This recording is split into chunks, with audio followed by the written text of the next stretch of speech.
will speak in German in the beginning, so you can take the headphones. Herzlich willkommen im Auswärtigen Amt. Wir werden eine kurze Pressekonferenz haben mit Eingangsstatements von Außenminister Wadephul und seinem nigerianischen Kollegen Außenminister Tuggar, gefolgt von einigen Fragen.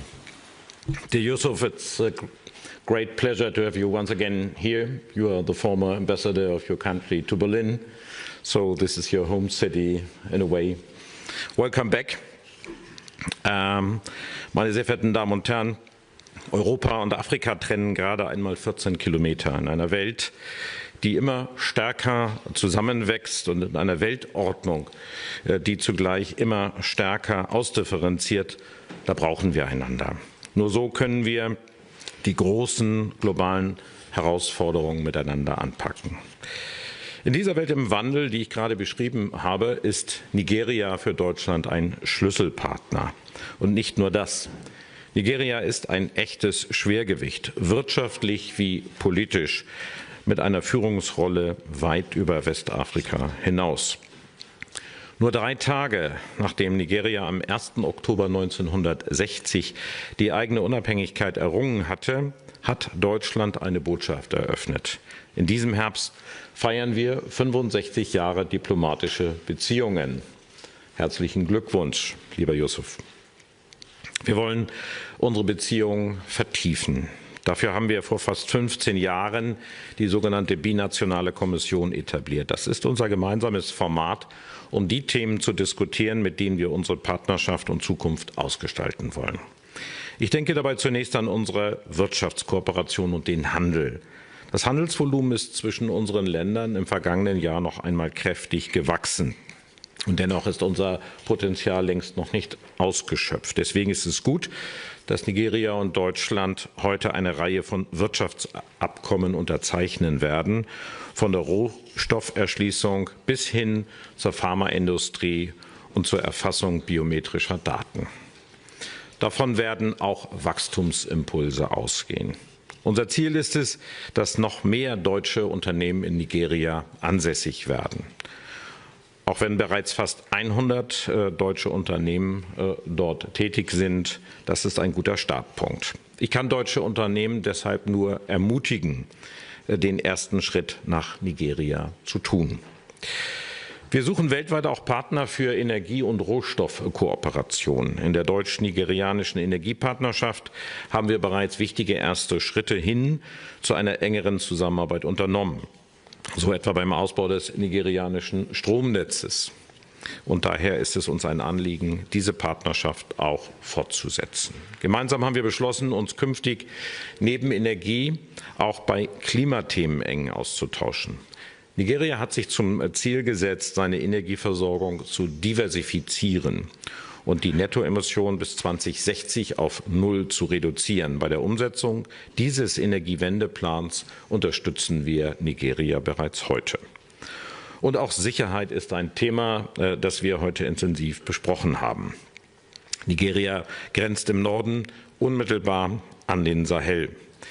Wir haben ein gemeinsames Interesse, den Terrorismus und radikalen Islamismus, der uns auch in Europa weiterhin bedroht, zu bekämpfen. Seit Jahren leistet Nigeria Enormes bei der Bekämpfung des Terrorismus. Dadurch werden nicht nur die westafrikanischen Küstenstaaten geschützt, Nigeria leistet einen Beitrag zur globalen Sicherheit. Der tödliche Angriff letzte Woche in Kwara State zeigt, wie groß die Gefahr und die Herausforderung bleiben. Deshalb wollen wir auch in Fragen von Frieden, internationaler Sicherheit und Terrorbekämpfung noch enger zusammenarbeiten. Lieber Yusuf, 65 Jahre Beziehungen haben tiefe und enge Verbindungen zwischen unseren Ländern entstehen lassen. Es ist gut, dass wir diese Beziehungen systematisch weiter vertiefen.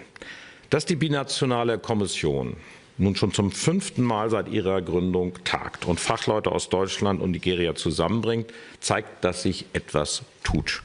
Und zwar nicht nur politisch, sondern auch in der Wirtschaft und in der Zivilgesellschaft. 65 Jahre Ehepaare in Deutschland würden jetzt die eiserne Hochzeit feiern.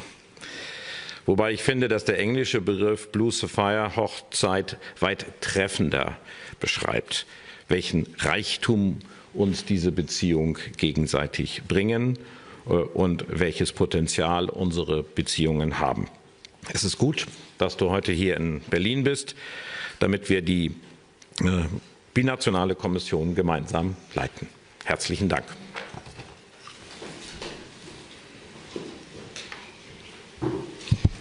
Thank you very much. A very good morning to you all.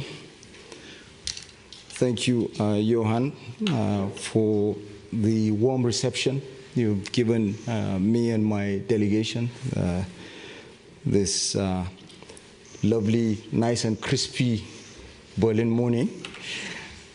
I bring warm greetings from my president, Bola Ahmed Tinubu, who is keenly following the interactions between Nigeria and Germany.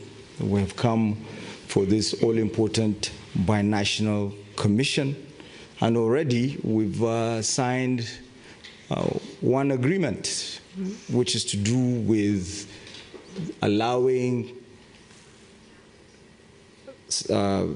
spouses of diplomats to work in each other's countries. So already we're off to a very good start. The Binational Commission is celebrating its 14th year. It's something that has been going on for quite some time. We have 5 working groups that have been working assiduously, and this is the culmination of the good work they've put up. So there are different areas, 5 specific areas: security and defense cooperation, where we have been collaborating, and of course, Germany and Nigeria are leaders on each other's, on both continents, in Europe and in Africa. And there are newer threats, what you call newer threats, cybersecurity, border management, financial activities, illicit flows, and so forth. And for us in Nigeria, the issue of IPOB is one that is most germane, because IPOB tends to use democratic norms to try and undermine democracy in Nigeria, trying to stop the populace from participating in the electoral process itself is something, and then hiding behind freedom of speech, freedom of association outside of Nigerian shores to perpetrate such crimes as attacking electoral offices, police stations, and so forth. It's something that we keenly look to continue to work with other countries to stave off, to bring an end to. Power, or I should say energy and climate cooperation, is an area where it's a space where Nigeria and Germany have been working successfully in. We have the Siemens electrification project that is ongoing. My colleague, the Minister of Power, is actually in town. We're making very swift progress. It was slowed down by the COVID pandemic, but it's picking up speed again. And importantly, Germany has had a hydrogen office in Abuja, and we're happy to see that we're making progress on our own side in developing a national strategy on hydrogen with Germany's assistance. And this is very important for us, for the future, for energy, for global energy, and for us to be able to export green hydrogen down the line. So we're happy with that. Our economic relations, trade as at 2024 stood at about 3 billion euros. There's much, much more potential to do more. And the engagement we've had with Minister Wadephul this morning included discussions around working together on lithium, on copper, on what you would refer to as electro minerals, and we seek to make progress. This is an area where Germany is strong at, and Nigeria is a willing partner. It would create jobs for millions of Nigerians if done the right way. It has a multiplier effect. We add on 1 million graduates every year. It's a nation of 230 million people, so you can imagine, and it's a youthful population. So the more jobs we create, the better. And I think in total it's about 3 million job seekers that we're adding every year, not just the graduates. So quite recently, we were taken off the grey list of the Financial Action Task Force. It is a very encouraging development for potential investors in Nigeria, for the Mittelstands we've been trying to attract. And of course, we have a lot of German businesses that are already doing remarkable things. I talked about electro minerals, so critical minerals, rare earths. We already have a German player that is doing a lot in terms of satellite survey exploration, and there's a lot therefore to build on. So we're looking at what already exists, and it's for the governments to support what is going on. And we do this, of course, based on the collaboration between research centers, between think tanks, and even on the margins of the Binational Commission, we have a segment where Nigerian and German think tanks are interacting. They have an interactive session that is going on, and it's something that has existed. This is not the first time this is happening, but it is off of the interactions of such researchers, such think tanks, that we would influence policy, meaningful policy for both countries. On regional and global issues, just as Minister Wadephul has mentioned, we work closely with each other. We are both for the reform of the United Nations Security Council. On the African side, we've got the AC1E consensus, but Nigeria is advocating also for text-based negotiation, and it's something that Germany is also amenable to. So we hope to progress that. This is the 21st century. The structure that existed, that was designed for the 20th century, requires that reform. And we do have reciprocal support agreements between the two countries, where we agree to support each other's candidacies and candidatures on the global stage. We are both concerned about the situation in Sudan. We're all aware of what is going on currently in El Fasher, the humanitarian crisis, and it's something that we're both in agreement. We should work together with other countries to find a solution. It's being labeled the greatest humanitarian crisis in the world. And for us, there are as many as 8 million Sudanese of Nigerian extraction. So you can see the concern for us to ensure that this crisis is resolved as quickly as possible. And we do, of course, commend the Berlin process, which Germany is leading.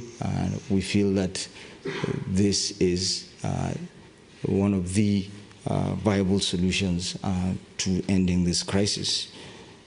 With regards to our partnership with Europe, as Germany is the major player in Europe, we continue to look forward to continued partnership. Europe is our largest trading partner and therefore holds a special place. And we are looking to work further with Germany on the Global Gateway Initiative, on other ways of working towards Africa's development, integration of its markets, actualization of the African Continental Free Trade Area, which Nigeria is one of the leaders on. You can see what our financial institutions, our banks are doing to actualize the African Continental Free Trade Area. Thank you very much. Thank you very much. We got time for questions. The first question goes to Ms. Gerhäuser from Deutsche Welle. Thank you very much, Mr. Honorable Minister Tuggar. I would like to address a question to you. The world is listening what comes out of a US president, its menaces, its allegations, its threats. How do you react here in Berlin with a strong partner at your side? Well, I react by showing you what we have. I think the document that we came along with is what I want to show her. What we've done is we've articulated what our Constitution says about religious freedom, what our federal laws say about religious freedom, and no, not this. It's inside. No. This. Nigeria's constitutional commitment to religious freedom and rule of law. All the answers are in there. And this is what guides us. And this is what shows that it's impossible for there to be a religious persecution that can be supported in any way, shape, or form by the government of Nigeria at any level, be it federal, be it regional, be it local. It's impossible. And our laws are there, and all the answers lie in this. And what we are trying to make the world understand is that we should not create another Sudan. Nigeria has a population of 230 million souls. It's the largest democracy on the African continent. It's the largest country on the continent. We've seen what has happened with Sudan, with agitations for the partitioning of Sudan based on religion, based on tribal sentiments. And you can see the crisis, even when the partitioning was done according to religion or according to tribe. We're today talking about how to resolve crisis, not only in Sudan, northern Sudan, but also in southern Sudan. So it's important. And who gets left behind to work towards resolving such problems? It's us.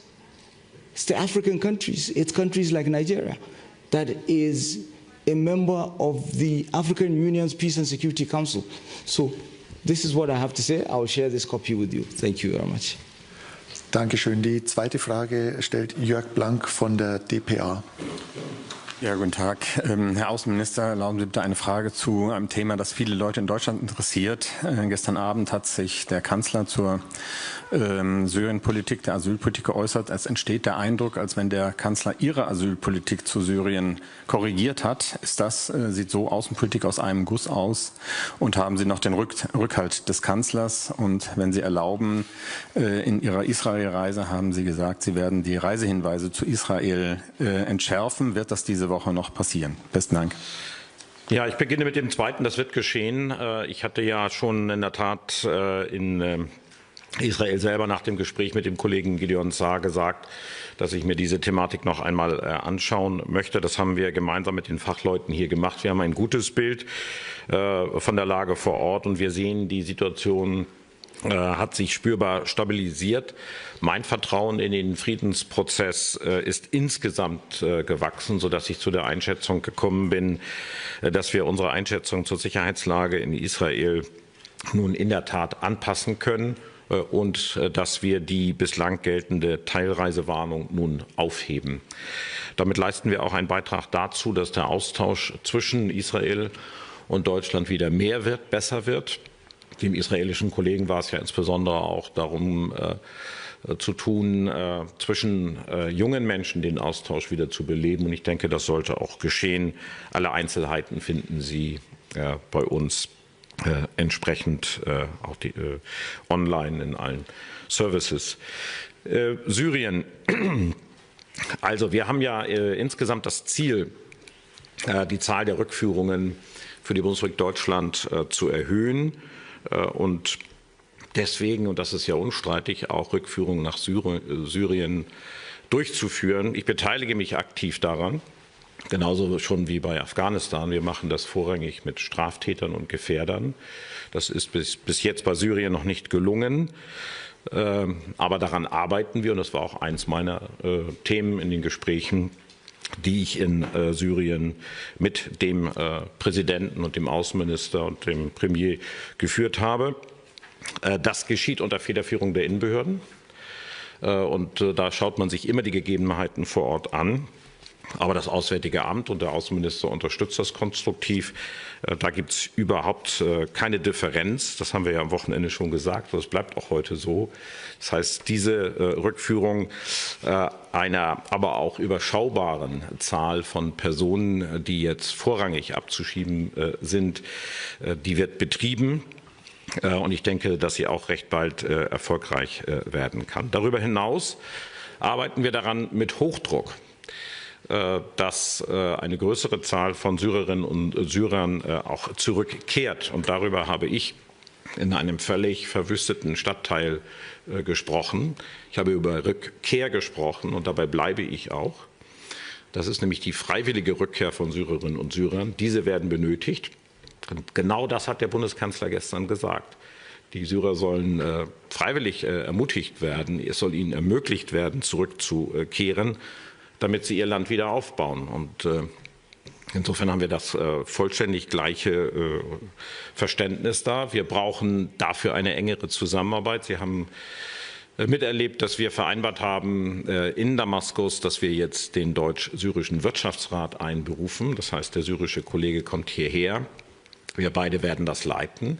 Und wir werden konkret daran arbeiten, dass dieses Land eine Chance nach vorne bekommt und dass wir eben derartige Stadtteile wieder aufbauen. Das wird eine gewisse Zeit dauern.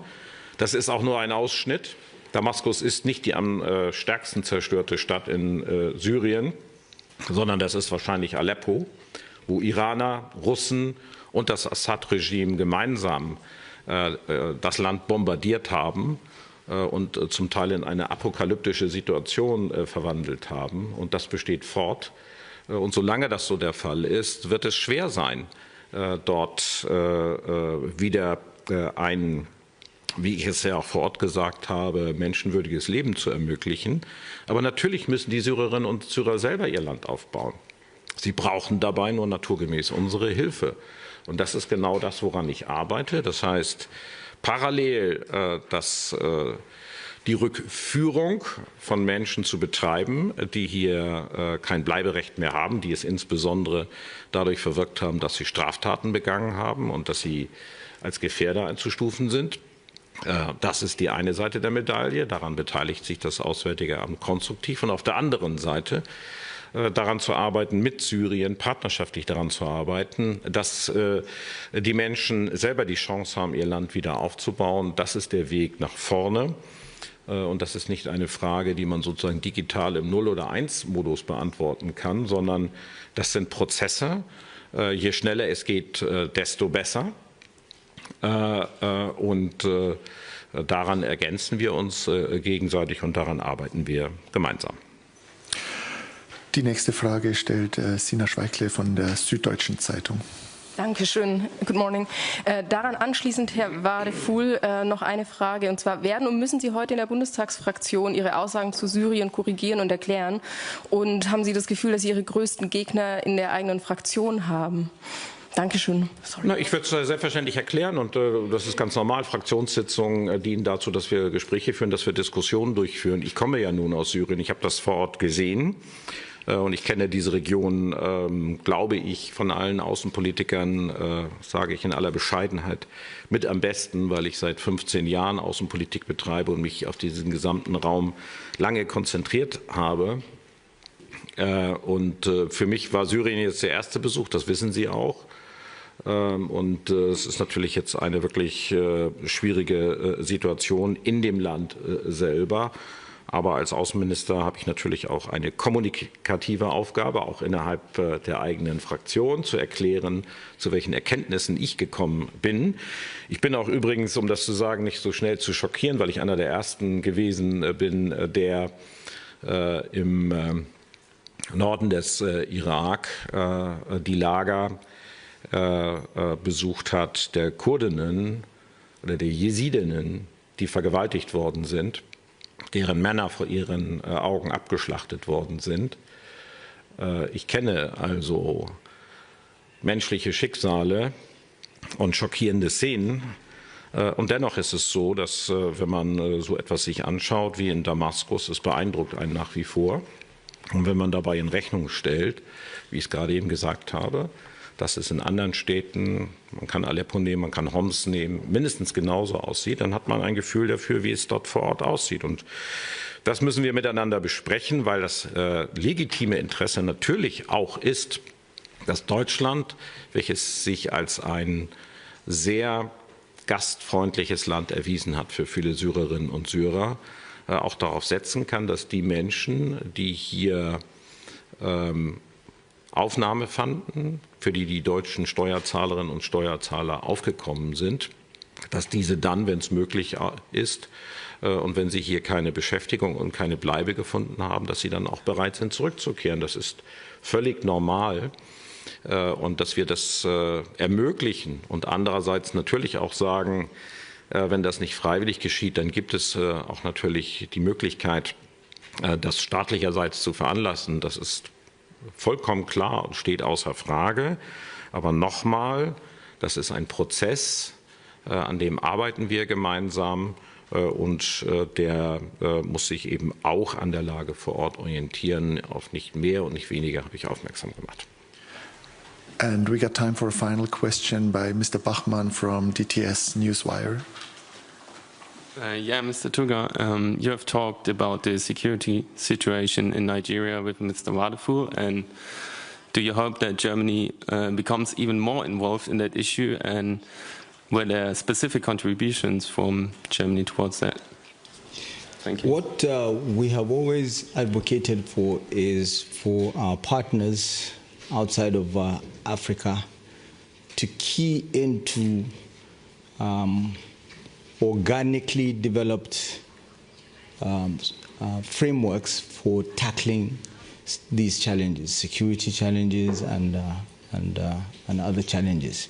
So you can see that what currently exists is the multinational joint task force. For instance, with regards to the Boko Haram conflict, which affects northeastern Nigeria. It's a partnership between Nigeria, Niger, Chad, Cameroon, and Republic of Benin to our west is also part of that MNJTF. We also have, of course, other frameworks such as the Accra Initiative that is working with us and trying to see if it can transition to becoming another multinational joint task force.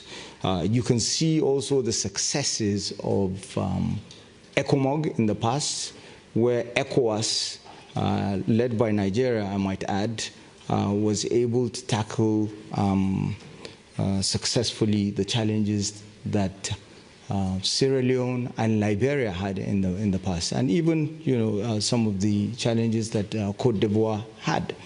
So when our partners key into these initiatives that are homegrown as opposed to applying what they feel is the solution, it works better. And we're happy to say that Germany has been working with us. And so within ECOWAS itself, we've got the Standby Force initiative, which seeks to have a standing force that would tackle these sort of challenges. And of course, the African Union also has such an initiative.